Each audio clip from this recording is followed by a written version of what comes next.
ಬೆಂಗಳೂರಿನಲ್ಲಿ ಇತ್ತೀಚೆಗೆ ಏನಾಗ್ತಿದೆ ಅಂದ್ರೆ ಸಂಜೆ ಆದ್ರೆ ಸಾಕು ಆಫೀಸ್ ಮುಗಿಸಿ ಬರುವಾಗ ಚಕ್ಲಿ ನಿಪ್ಪಟ್ಟು ಮಿಕ್ಸರ್ ಸಿಗುತ್ತೆ ಅಂತ ಆರಾಮಾಗಿ ತಿಂತೀವಿ. ಆದ್ರೆ ನಾವು ತಿನ್ನೋ ಆ ತಿಂಡಿ ಯಾವ ರೀತಿಯಲ್ಲಿ ತಯಾರು ಮಾಡ್ತಿದ್ದಾರೆ ಅಂತ ಒಂದ್ಸಲ ಕೆಂಗೇರಿ ಕೊಮ್ಮಘಟ್ಟದ ಆ ಗೋಡೌನ್ಗಳ ಕಡೆ ಹೋಗಿ ನೋಡ್ಬೇಕು. ವಾಕರಿಕೆ ಬರುತ್ತೆ. ಲೈಸೆನ್ಸ್ ಅಂತೂ ಇಲ್ಲ, ಶುಚಿತ್ವ ಅಂದ್ರೆ ಏನು ಅಂತಾನೆ ಗೊತ್ತಿಲ್ಲದ ಜಾಗ ಅದು. ಹತ್ತಾರು ಬಾರಿ ಕಾಯಿಸಿ ಕಪ್ಪಾಗಿರೋ ಇಂಜಿನ್ ಆಯಿಲ್ ತರ ಇರೋ ಆ ಎಣ್ಣೆಯಲ್ಲೇ ಈ ತಿಂಡಿ ಕರಿಯೋದು.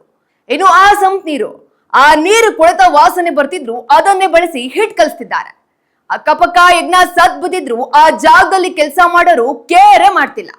ಇನ್ನು ಕೈಗೆ ಗ್ಲೌಸ್ ಇಲ್ಲ, ತಲೆಗೆ ಕ್ಯಾಪ್ ಇಲ್ಲ, ಗಲೀಜು ಬಟ್ಟೆ ಹಾಕೊಂಡು ಧೂಳು ತುಂಬಿದ ನೆಲದ ಮೇಲೆ ಕೂತು ಈ ತಿಂಡಿ ತಯಾರು ಮಾಡ್ತಾರೆ ಅಂದ್ರೆ ನಾವೆಲ್ಲ ವಿಷ ತಿಂತಿದ್ದೀವ? ಇಂತಹ ಗಲೀಜ್ ಜಾಗದಲ್ಲಿ ತಯಾರಾದ ತಿಂಡಿ ತಿಂದ್ರೆ ಬದುಕ್ತೀವ? ಮೊನ್ನೆ ಅಷ್ಟೇ 3 ವರ್ಷದ ಮಗು ಐಜಿನ್ ಇಲ್ಲದ ಮಿಕ್ಸ್ಚರ್ ತಿಂದು ಪ್ರಾಣ ಕಳ್ಕೊಂಡಿದೆ. ಆದ್ರೆ ಇನ್ನು ಎಷ್ಟು ಜೀವಗಳು ಬಲಿಯಾಗಬೇಕು? ಇಷ್ಟೆಲ್ಲ ಗಲೀಜ್ ನಡೀತಿದ್ರು ಫುಡ್ ಇನ್ಸ್ಪೆಕ್ಟರ್ಗಳು ಏನ್ ಮಾಡ್ತಿದ್ದಾರೆ? ದುಡ್ಡು ತಗೊಂಡು ಕಣ್ ಮುಚ್ಚಿಕೊಳ್ತಿದ್ದೀರಾ? ಬರೀ ದುಡ್ಡು ಮಾಡೋದನ್ನೇ ನೋಡ್ಕೊಂಡು ಜನಗಳ ಪ್ರಾಣದ ಜೊತೆ ಆಟ ಆಡ್ತಾರಲ್ಲ, ನಾಚಿಕೆ ಆಗ್ಬೇಕು ನಿಮ್ಗಳಿಗೆ. ಇನ್ನಾದರೂ ಎಚ್ಚೆತ್ಕೊಳ್ಳಿ, ಮನುಷ್ಯರ ಜೀವಗಳ ಜೊತೆ ಆಟ ಆಡ್ಬೇಡಿ. ಇನ್ನು ಸಂಬಂಧಪಟ್ಟ ಅಧಿಕಾರಿಗಳು ಇವರ ಮೇಲೆ ಕಠಿಣ ಕ್ರಮ ತಗೋಬೇಕು. ಇಲ್ಲಾಂದ್ರೆ ಇವರ ಅಕ್ರಮ ದಂಧೆಗೆ ಇನ್ನು ಎಷ್ಟು ಜನ ಬಲಿಯಾಗ್ತಾರೋ ಗೊತ್ತಿಲ್ಲ. ಏನು ಕೆಂಗೇರಿ ಬಳಿ ಕೊಮ್ಮಘಟ್ಟ ಅಂತ ಏನಿರುತ್ತೆ ಆ ಜಾಗದಲ್ಲಿ ಒಂದು ಅಶುಚಿತವಾಗಿ ಒಂದು ಫುಡ್ನ ಮ್ಯಾನುಫ್ಯಾಕ್ಚರ್ ಮಾಡ್ತಾ ಇರ್ತಾರೆ. ಅಂದರೆ ಚಕ್ಲಿ, ಕೋಡ್ಬಳೆ, ಮಿಕ್ಸರು ಒಳಗಡೆ ವಿಡಿಯೋ ನೋಡ್ತಾ ಇದ್ರಿ ನೀವು ನೀವು ಯಾವುದೇ ರೀತಿಯ ಹೈಜೀನ್ನ ಮೇಂಟೈನ್ ಮಾಡ್ತಾ ಇರಲ್ಲ ಇವರು. ಪ್ರತಿಯೊಂದು ಸಹ ಇನ್ಹೈಜಿನಲ್ಲಿ ಮಾಡ್ತಾ ಇರ್ತಾರೆ ಮತ್ತು ಅನ್ಹೈಜಿನಲ್ಲಿ ಮೇಂಟೈನ್ ಮಾಡ್ತಾ ಇರ್ತಾರೆ. ಕೈಯಲ್ಲೇ ಕಲಿಸ್ತಾ ಇರ್ತಾರೆ, ಹಿಟ್ಟೆಲ್ಲ ಕೈಯಲ್ಲಿ ಕಲಿಸ್ತಾ ಇರ್ತಾರೆ. ಮತ್ತು ಹೇರ್ ಮಾಸ್ಕ್ ಆಗಿರ್ಬೋದು ಅಥವಾ ಫೇಸ್ ಮಾಸ್ಕ್ ಆಗಿರ್ಬೋದು ಯಾವುದೂ ಇಲ್ಲ. ಮತ್ತು ಅದಾದಮೇಲೆ ಪಕ್ಕದಲ್ಲೇ ಇಲಿ ಹೆಗ್ಣಗಳೆಲ್ಲ ಸತ್ತು ಬಿದ್ದಿರ್ತವೆ. ಅದಾದಮೇಲೆ ಎಣ್ಣೆಗಳು, ಅಂದರೆ ಯಾವ ಎಣ್ಣೆ ಯೂಸ್ ಮಾಡ್ತಾರೆ ಅಡುಗೆ ಎಣ್ಣೆ ನಮಗೆ ನಿಜವಾಗ್ಲೂ ಗೊತ್ತಿಲ್ಲ. ಆ ವ್ಯಕ್ತಿಗೆ ನಾವು ಹೇಳೋದು ಅಂತಂದರೆ, ನೀವು ಹೈಜಿನ್ನ ಮೇಂಟೈನ್ ಮಾಡ್ಕೊಂಡು ಹೋಗಿ ಒಳ್ಳೊಳ್ಳೆ ಲೈಸೆನ್ಸ್ನ, ಅಂದರೆ ಫುಡ್ ಲೈಸೆನ್ಸ್ ಸಂಬಂಧಪಟ್ಟ ಲೈಸೆನ್ಸ್ಗಳನ್ನ ತಗೊಂಡ್ರೆ ನೀವು ಯಾಕೆ ಯಾರು ದುಡ್ಡು ಕೊಡಬೇಕು? ಅಧಿಕಾರಿಗಳಿಗೂ ಸಹ ₹1 ಲಂಚ ಕೊಡದೆ ನೀವು ನಿಮ್ಮ ಕರ್ತವ್ಯ ಏನಿದೆ ಅದನ್ನು ಮಾಡುತ್ತು ಅಂತಂದರೆ ನೀವು ಯಾರಿಗೂ ₹1 ಲಂಚ ಕೊಡದೆ ನಿಮ್ಮ ಪಾಡಿಗೆ ನೀವು ಅಂದರೆ ಕಾರ್ಯನಿರ್ವಹಿಸ್ಬೋದು. ಅಂದರೆ ಈ ಏನು ಮೇಲ್ಗಡೆ ಬೋರ್ಡ್ ಇದೆ, ಯಾವುದೇ ರೀತಿ ಒಂದು ಕಂಪ್ನಿ ನೇಮ್ ಆಗಿರ್ಬೋದು, GST ಆಗಿರ್ಬೋದು, ಯಾವುದೂ ನೇಮ್ ಇಲ್ಲ.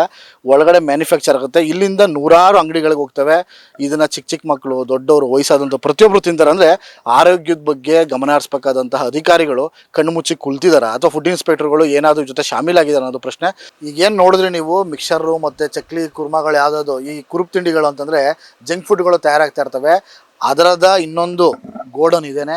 ನಾವು ಬರ್ತೀವಿ ಅಂತ ಗೊತ್ತಾಗಿ ಆಲ್ರೆಡಿ ಬೀಗ ಹಾಕಿದ್ದಾರೆ. ಅಂದರೆ ಯಾವುದೇ ರೀತಿಯ ಹೈಜಿನ್ನ ಮೇಂಟೈನ್ ಮಾಡಿದೆ ಅನ್ಹೈಜಿನಿಕ ಕೆಲಸಗಳನ್ನ ಮಾಡಿಕೊಂಡು ಮತ್ತು ಒಳಗಡೆ ಇರೋಂಥ ವ್ಯಕ್ತಿಗಳು ಯಾರೂ ಸಹ ಶುಚಿತ್ವವನ್ನು ಕಾಪಾಡ್ಕೊಳ್ದೆ ಕೆಲಸ ಮಾಡ್ತಾ ಇರ್ತಾರೆ.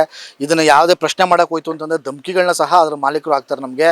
ಯಾಕಂತಂದರೆ ನಾವು ಇಲ್ಲೇ ಮಾಡ್ತೀವಿ, ಇಲ್ಲಿ ಲೋಕಲ್ ನಾವು, ನಮಗೆ ಆ ಸಂಘಟನೆ ಗೊತ್ತು ಅಥವಾ ಹ್ಯೂಮನ್ ರೈಟ್ಸ್ ಗೊತ್ತು ಅಂತ ಅವರ ಹೆಸರು ಹೇಳ್ಕೊಂಡು ಅವ್ರಿಗೂ ಸಹ ಒಂದು ಧಕ್ಕೆನ ತರ್ತಾ ಇರ್ತಾರೆ.